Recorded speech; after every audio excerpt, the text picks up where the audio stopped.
नागरिक उड्डयन मंत्रालय ने यात्रियों की सहायता के लिए कंट्रोल रूम की स्थापना की है। नागरिक उड्डयन सचिव समीर कुमार सिन्हा की पहल पर दिल्ली में उड़ान भवन में यह कंट्रोल रूम शुरू किया गया है, जहां मंत्रालय, डीजीसीए, एयरलाइंस और अन्य संबंधित एजेंसियां एक साथ मिलकर काम कर रही हैं। यह कंट्रोल रूम रियल टाइम में उड़ानों की निगरानी करता है, यात्रियों की कॉल सुनता है और त्वरित सहायता भी सुनिश्चित करता है।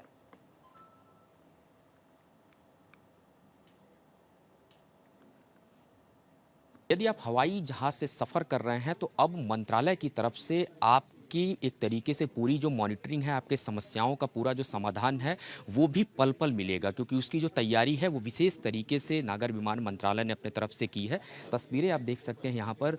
ये जो तस्वीरें हैं, लोग लैपटॉप के साथ आपको बैठे हुए नज़र आ रहे हैं। दरअसल पूरी एक मॉनिटरिंग जो है वो की जा रही है एक एक एयरलाइंस की, कि किस तरीके से कौन सी जो एयरलाइंस है वो कैसे चल रही है। इसके साथ ही जो समस्याएं उससे जुड़ी आती हैं, जब आप यात्रा करते हैं, फ़्लाइट डिले है, कैंसिल हो गई, और जो सारी दिक्कतें आपको अक्सर देखने को मिलती है, तो उसकी जो मॉनिटरिंग है, एक एक ट्विटर हैंडल की मॉनिटरिंग, ट्वीट पे आपने क्या बात कही है, इसके अलावा सोशल मीडिया पे जो चीज़ें चल रही होती हैं उस तथ्यों को और स्पष्ट तरीके से बताने की जो कोशिश है वो यहाँ पर की जाती है, ताकि कोई भ्रामक जानकारी आप तक ना पहुँचे। और यहाँ पर अलग अलग जो एयरलाइंस के लोग हैं वो भी मौजूद हैं, बातचीत करते हैं। सर, जिस तरीके से एक पूरी एक कवायद शुरू की गई है, इसमें डीजीसीए के भी लोग मौजूद हैं, एयरलाइंस के भी लोग मौजूद हैं, ये कितना आसान हो जाएगा उन पैसेंजर्स के लिए जो रोज़ाना सफ़र करते हैं फ़्लाइट में? सर, पैसेंजर्स के लिए तो काफ़ी आसान हो जाएगा, क्योंकि उनको एयरलाइन से भी इन्फॉर्मेशन मिलती है।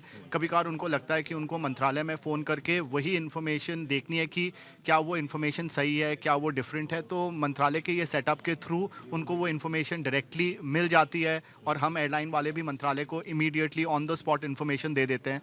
तो उसके हिसाब से आई थिंक कोलैबोरेटिव एफर्ट पे ये कस्टमर्स के लिए बहुत इम्पॉर्टेंट होता है कि उनको पता रहे कि उनके इश्यूज भी रिड्रेस हो रहे हैं, और उनका अगर कोई क्वेरी भी है वो भी इमीडिएटली रिड्रेस हो रहा है। अक्सर हम लोग देखते हैं कोई फ़्लाइट डिले हो गई या फिर किसी ने अपनी टिकट को कैंसिल किया, उसमें किसी तरीके की बात आती है, लोग टैग करते हैं ट्विटर पे, मंत्रालय को टैग करके ट्वीट करते हैं। तो इसमें एयरलाइंस की क्या भूमिका होगी और मंत्रालय उसको कैसे देखेगा? क्या ये जानकारी यहाँ तक सोशल मीडिया हैंडल से भी मिलती रहेगी? हाँ जी सर। सो अगर आप इंडिगो का हैंडल भी देखेंगे तो आपको वहाँ पर नज़र आएगी कि हम अपने लिंक्स डालते हैं, जहाँ पर कौन सा हमारा फ़्लाइट कैंसिल हुआ है उसकी भी इंफॉर्मेशन अवेलेबल होती है।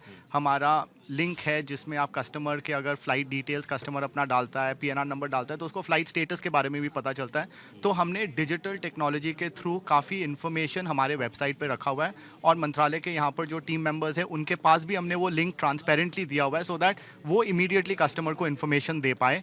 और अगर उनको कोई उसके अलावा एडिशनल कंसर्न हो, जो लाइव रिक्वेस्ट आया है, कस्टमर की कोई लाइव प्रोसेस है, तो हम उनको यहाँ से उसकी सहायता के लिए कस्टमर को हेल्प कर देते हैं। कितना सुधार इस पहल के साथ, क्योंकि मंत्रालय की तरफ से जो पहल की जा रही है इसमें एयरलाइंस के प्रतिनिधि भी यहाँ मौजूद हैं, आप इंडिगो से मौजूद हैं, कितना ज़्यादा सरल हो जाएगा ये, और कितना बड़ा फीडबैक एक आप लोगों तक आ रहा है इसके बाद, अगर इस तरीके से हम देखें तो? सर, अगर आप देखेंगे, आप ही को पूरे मीडिया हैंडल या मोका के हैंडल या इंडिगो हैंडल में नज़र आएगा कि कितने कस्टमर्स अब अप्रिशिएट कर रहे हैं कि ये प्रोसेस के थ्रू उनको इन्फॉर्मेशन मिल रहा है, फास्ट ट्रैक हो रहा है। तो I think it's a collaborative effort से ये आगे बढ़ेगा, and it will always streamline and make things easier for everybody.